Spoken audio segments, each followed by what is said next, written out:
कौन है supreme court के दो दिलेर ब्राह्मण जज जिन्होंने मोदी के यूजीसी कानून को कचड़े में फेंका?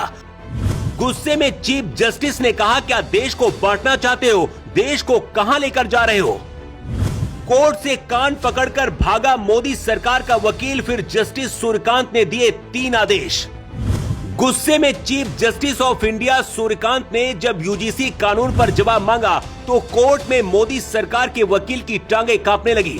जब मोदी से लेकर शाह तक की जुबान पर लगा ताला, तब सुप्रीम कोर्ट ने मोदी सरकार के अहंकार में ऐसा हथौड़ा चला दिया है जिसके दर्द में कई दिनों तक बीजेपी के कई बड़े बड़े नेताओं को नींद नहीं आएगी। यूजीसी कानून को लेकर चीफ जस्टिस ऑफ इंडिया ने क्या कहा है और मोदी सरकार को क्या ऑर्डर दिया है, जिसे सुनकर यूजीसी कानून का पक्ष रखने गए मोदी सरकार के वकील को अपने कान पकड़कर भागना पड़ा। 19 मार्च को अब कोर्ट में क्या होगा? यूजीसी कानून हमेशा के लिए खत्म होगा या फिर लौटेगा? सब कुछ आपको बताते हैं, लेकिन पहले आपको सुप्रीम कोर्ट के उन दिलेर जजों के बारे में बताते हैं जिन्होंने मोदी सरकार के यूजीसी कानून को उठाकर कचड़े के डिब्बे में फेंक दिया। यूजीसी कानून पर रोक लगाना जरूरी था, ये बात दलित और ओबीसी वर्ग को भी पता थी। यही वजह है कि इस वर्ग के भी बहुत से लोग इसे वापस करने की मांग कर रहे थे। हिंदू एकता का समर्थन करने वाले इसे सनातन को तोड़ने वाला बता रहे थे, लेकिन जाति वाली बीमारी से ग्रसित कुछ लोग सिर्फ अपने फायदे के लिए इसका समर्थन कर रहे थे। ये सनातन से नफरत करने वाले ऐसे लोग हैं जो अपने फायदे के लिए देश को भी बेच सकते हैं। बिहार की चारा घोटाला वाली पार्टी की ये प्रवक्ता कंचना यादव हैं, जिन्होंने कहा था कि यूजीसी कानून से सवर्ण समाज के लोगों को फंसाना ही चाहिए। इसी सोच पर सुप्रीम कोर्ट ने तमाचा मारा है। लेकिन हैरानी की बात यह है कि यूजीसी कानून पर रोक लगाने वाले जजों पर भी अब सवाल उठाया जा रहा है। कहा जा रहा है कि सुप्रीम कोर्ट के जिन 2 जजों ने मोदी सरकार के यूजीसी कानून को कचरे के डिब्बे में फेंका है वो ब्राह्मण है, इसलिए रोक लगाई गई है। लेकिन सच ये है कि पूर्व चीफ जस्टिस गवई भी ये कह चुके हैं कि SC/ST आरक्षण में क्रीमी लेयर लानी चाहिए। क्या इसका समर्थन वो लोग करेंगे?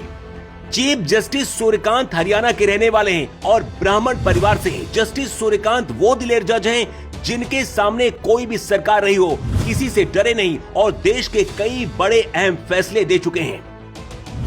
यूजीसी कानून पर रोक लगाने वाले जस्टिस सूर्यकांत ने ही जम्मू कश्मीर से विशेष दर्जा हटाने के फैसले को बरकरार रखा था। जस्टिस सूर्यकांत ने ही देशद्रोह कानून को अंग्रेजों का बताकर इसे भारत के कानून से हटाने की बात कही थी और रोक लगाई थी।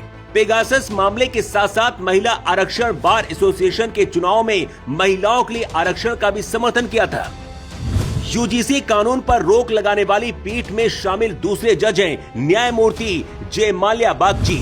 अब इनके बारे में भी जान लीजिए, क्योंकि असली कहानी इन्होंने ही पलटी है, जिन्होंने असल मायनों में मोदी सरकार को तमाचा मारा है। जस्टिस बागची ने कहा है कि अगर यूजीसी कानून पर रोक नहीं लगाई गई तो इससे बहुत बुरे परिणाम आगे चलकर होंगे और अमेरिका जैसे अलगाव भारत में होगा। जस्टिस बागची ने मोदी सरकार को कड़ी चेतावनी देते हुए कहा है कि हमें उस स्थिति में नहीं जाना चाहिए जहां हम अमेरिका की तरह अलग थलग स्कूल बना दें, जहां श्वेत और अश्वेत बच्चे अलग अलग स्कूलों में पढ़ने जाएं।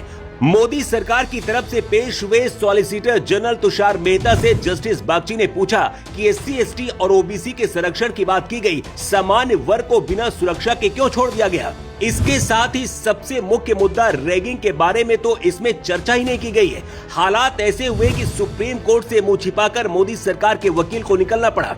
कोई भी देश तभी महान बन सकता है जब वहाँ के लोगों में एकता हो। पिछले कई सालों से सनातन और हिंदुत्व की जो एकता बढ़ी, एक झटके में मोदी सरकार ने उसे तोड़ दिया।